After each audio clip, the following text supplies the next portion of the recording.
Hello दोस्तों, क्या आप लोग को पता है कि शिक्षा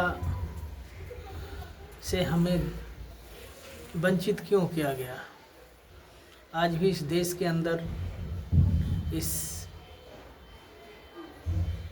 गरीब तबके के लोग को शिक्षा से वंचित रखा जाता है। आप लोग समझ सकते हैं कि शिक्षा से वंचित क्यों रखा जाता है। इस देश में क्या शिक्षा से वंचित रखना एक बहुत गहरी साजिश है। आइए हम जानते हैं इसके बारे में विस्तार से। आप हमारे वीडियो में बने रहें और अपनी शिक्षा के अधिकार के बारे में मैं आप लोग को बताता हूँ। इसमें बहुत गहरी साजिश है जो शिक्षा के बारे में हमारे लोगों को अभी तक पता ही नहीं है। इस देश में स्कूल की व्यवस्था तो है, लेकिन इस स्कूल में किस तरह से पढ़ाया जाता है ये किसी को छिपा छिपाया नहीं है। आज भी शिक्षा के नाम पर मध्यावधि भोजन चालू करके बच्चों को जिस प्रकार से पढ़ाई में कम और खाने में ज़्यादा जिज्ञासा देखा जाता है, क्योंकि इस देश के जो लोग हैं वो समझते हैं कि लोगों को अगर बच्चा पढ़ गया, अगर शिक्षा इन्हें अच्छी से मिल गया, तो शिक्षा जब अच्छे से मिलेगा तो ये लोग समझने लगेंगे कि शिक्षा का सम्मान क्या है। शिक्षा अगर बढ़िया से हमारे लोग पढ़ लिख जाएंगे तो अपने अधिकार के बारे में समझने लगेंगे, जिससे लोगों को पता है कि ये सवाल खड़ा करने लगेंगे, अपने सम्मान की बात करने लगेंगे, अपने वोट और अधिकार की योजनाओं के बारे में जानकारी करने लगेंगे और इन्हें जो हक नहीं मिलता है वो हक के लिए भी लोग जो है आवाज़ बुलंद करने लगेंगे।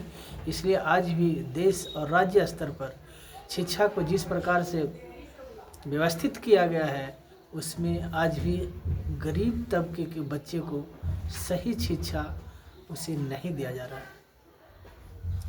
इस देश में शिक्षा को हर एक पैमाने पर इतना बड़े महंगाई कर दिया गया है ताकि आज भी गरीब परिवार के लोग जो है अपने बच्चे को सही शिक्षा देने में असमर्थ महसूस करते हैं।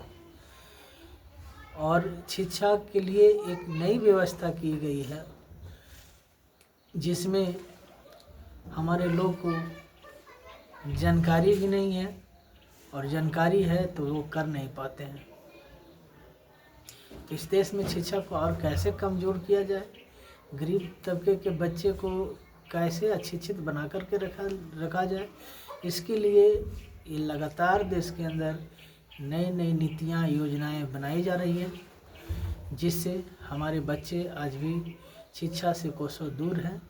अगर वो किसी प्रकार से पढ़ भी ले तो आज वो पढ़ नहीं पाते हैं, और जब पढ़ भी ले तो उसे जो सही शिक्षा का ज्ञान है वह नहीं मिल पाता है। वो आज भी पढ़े लिखे लोग जो हैं बेरोजगार हैं और वो कहीं ना कहीं पलायन करके कमाने का काम कर रहे हैं। तो शिक्षा क्या होनी चाहिए, एक दो नीति बनाई गई। एक तो सरकारी स्कूल का, जिसमें किस प्रकार से शिक्षा है, उस स्कूल का मास्टर उस स्कूल में अपने बच्चों को नहीं पढ़ा पाता है।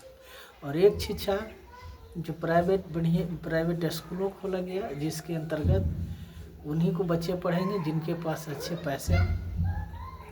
हमारी और आप लोगों की बच्चे नहीं पढ़ पाएंगे, क्योंकि वहाँ का जो फीस है वो एक गरीब की इनकम के बहुत ऊपर है, जिसको वह गरीब समझ पाना गरीब के लिए बहुत कोसों दूर की बात है।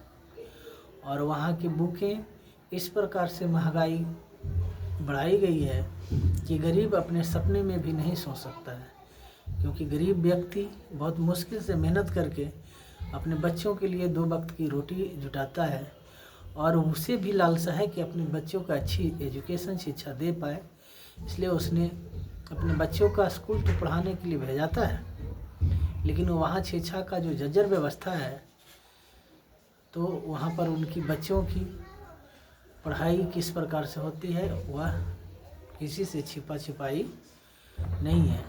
मैं इन्हीं सवालों के लेकर के आज मैं आया हूँ, जिसमें एक बुक है जिसका नाम है गरीबों को अनपढ़ रखने की साजिश। यानी गरीबों को किस प्रकार से अनपढ़ रखा जाए, इसके बारे में इस बुक को मैं आप लोगों को बताने का प्रयास कर रहा हूँ। आज इस देश में भी लोग शिक्षा पा लिए हैं, गरीब तबके के लोग, और अब जो है वो डिग्री नाम भर शिक्षा पाए हुए हैं। कहने को तो ये कहते ही नहीं कि सारे लोग मैट्रिक इंटर बीए कर गए हैं, लेकिन वही शिक्षा, जिस शिक्षा को जो है आज भी बदतर समझा जाता है। हमारे बाबा साहब ने कहा था कि तुम शिक्षित बनो और संगठित रहो, संघर्ष करो। यानी कि शिक्षा के लिए शिक्षित बनो, संगठित रहो, संघर्ष करो। और एक चीज़ और उन्होंने कहा था कि शिक्षा वह शेरनी का दूध है जो पिएगा दहाड़ेगा। वह कौन शिक्षा की बात किए थे?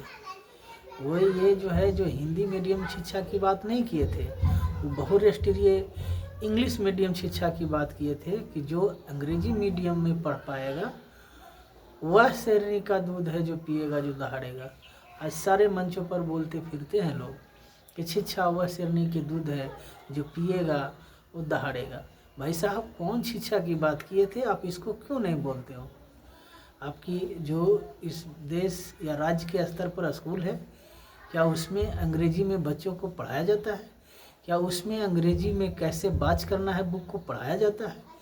क्या उस स्कूल में बच्चों को एक ग्रुप बना के उसे कैसे अंग्रेजी में एक दूसरे से वार्तालाप कर किया जाता है वो पढ़ाया जाता है?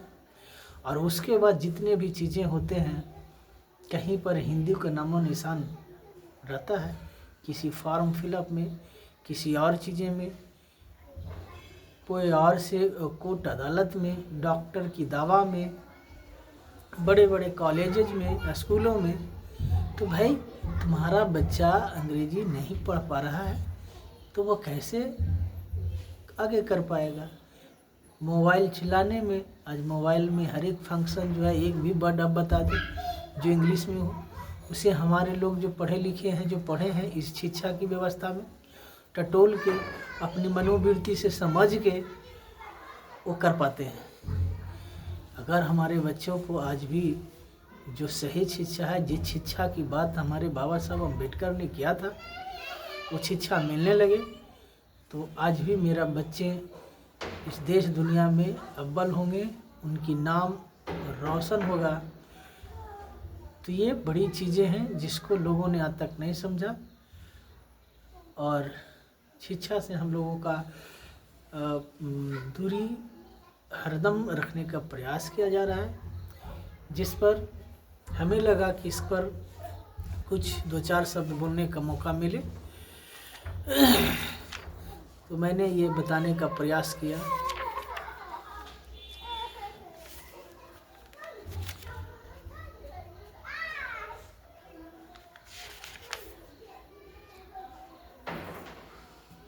शिक्षा में इस बुक का नाम है गरीबों को अनपढ़ रखने की साजिश। हालांकि इसमें दिखाने पर इसका पृष्ठ जो है नहीं, लेकिन इस बुक में जो लिखा हुआ है इसमें है गरीबों को अनपढ़ रखने का साजिश। ये हमारे परम पूज्य बाबा साहब भीमराव अम्बेडकर हैं, और ये जो हैं ये लेखक हैं, इनका नाम है M.L. परिहार। इन्होंने इस बुक को लिखा है और बाबा साहब के सारी बातों को इसमें दर्शाने का प्रयास किए हैं। तो आप लोगों को मैं इस बुक के माध्यम से पढ़ करके बताना चाहूँगा कि इस देश में किस प्रकार से शुरू से ही हमारे लोग को अनपढ़ रखने का साजिश चल रहा है और चलाया जा रहा है दिन प्रतिदिन। शिक्षा देश की भावी पीढ़ी के भविष्य का निर्धारण करती है। शिक्षा देश के भविष्य के भावी पीढ़ी का निर्धारण करती है। बहुत गहरा ही शब्द है, इस शब्द को मैं खंडन करूं तो बहुत टाइम लगेगा, लेकिन शॉर्टकट में लेकर के मैं बताता हूं। शिक्षा इस देश के भावी पीढ़ी कौन है? हमारे आने वाला कल, हमारे बच्चे, उनकी शिक्षा को जो है इस देश के भविष्य को निर्धारण करेगी। यानी जो हमारे आने वाले पीढ़ी बच्चे हैं वो अच्छे से पढ़ेंगे तो इस देश के भविष्य का निर्माण करेंगे, एक नया देश बनाएंगे और आगे की ओर लेकर के जाएंगे। अतः इसमें एक रूपता होनी चाहिए। बुक करा है कि अतः इसमें एक रूपता होना चाहिए, शिक्षा एक जैसा होना चाहिए, चाहे वह बिहार में पढ़ रहा हो, चाहे वह उत्तर प्रदेश में पढ़ रहा हो, चाहे वह बंगाल में पढ़ रहा हो।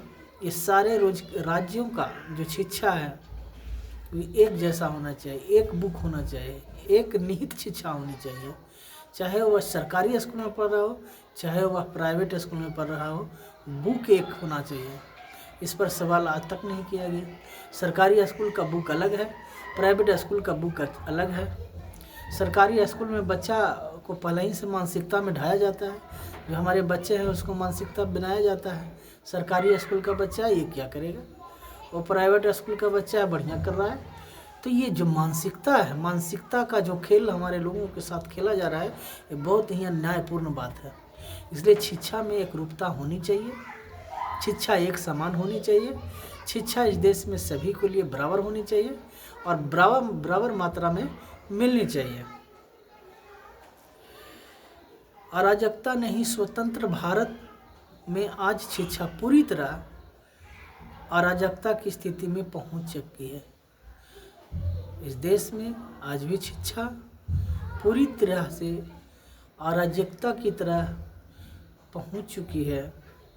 प्राथमिक शिक्षा में एक और तो ग्रामशाला, यानी पहले जो है प्राथमिक शिक्षा मिला करता था प्राथमिक स्कूल में, उसमें ग्रामशाला हुआ करता था, जिसका ग्रामशाला का नाम रखा गया था राजीव गांधी पाठशालाएँ, जिसमें 1000 या 1200 मासिक पेमेंट महीना का उसका परिश्रमिक मास्टर का 1200 या 500 मासिक परिश्रम पाने वाला एक अध्यापक, दूसरी ओर पंचायत समितियां के नियंत्रण में चलने वाली ग्रामीण क्षेत्र के सरकारी प्राथमिक विद्यालय हुआ करता था। और ये पंचायत समितियां के नियंत्रण में चलने वाली कहीं साला है तो कहीं नहीं है। अध्यापक अक्सर सरपंचों की दादागिरी के शिकार हुआ करते थे। बच्चों को पढ़ाने के साथ साथ राजनेताओं की दावेदारी का दायित्व भी उन पर आ जाता था, जो आज भी है। जो ये चीज़ें जो है, कुछ चीज़ें बदला है, कुछ चीज़ें आज भी है। पहले नेताओं की दादागिरी करने का, चमचागिरी दादागिरी करने का जो है ये शिक्षकों पर रहा, आज भी है। आज भी जो है सरकारी स्कूल का शिक्षक को जो है बहुत सारी कामों में लगाया जाता है, जिससे उस स्कूल के बच्चों की पढ़ाई लिखाई पर बुरा प्रभाव पड़ता है। इस पर कोई परिचर्चा हमारे देश के अंदर नहीं होती है और उसे कहीं कभी छुट्टी भी इतना दिया जाता है। तो क्योंकि मास्टर क्या करे, उसकी सरकार की बात को मानना है, उसको दोनों काम करना है, जबकि उसको तो एक चीज़ें के लिए काम करने के लिए रखा गया है, जबकि उसको तो सिर्फ पढ़ाने के लिए रखा जाए। अब उसी से जो है उसकी जनगणना करा रहे हैं, उसी से जो है उसकी और चीज़ें करवा रहे हैं, वोटर लिस्ट करवा रहे हैं, फलना चीज़ करवा रहे हैं।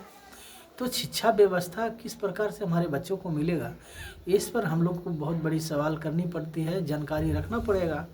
और किस प्रकार से हमारे बच्चे को शिक्षा मिल रहा है, जो हम लोग से छिपाया नहीं है।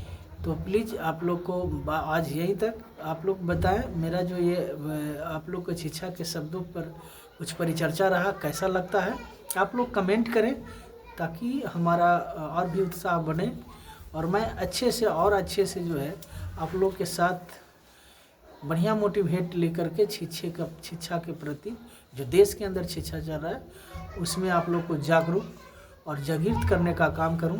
क्योंकि हमारे बाबा साहब का मिशन था कि जो उनका कर्मा रह गया उसको हम लोग अगर थोड़ा सा प्रयास करें, हम लोग थोड़ा सा कहीं जहाँ से हैं जहाँ से भी थोड़ी सा प्रयास करें, तो उनकी कर्मा जो पीछे थोड़ा छूट गया है उसको आगे बढ़ाने में काम आए। क्योंकि बाबा साहब ने बोला था कि आए मेरे पढ़े लिखे लोगों, तुम जो है मेरी कारमा को बढ़ा सको तो आगे बढ़ाना, लेकिन पीछे ले जाने का काम नहीं करना।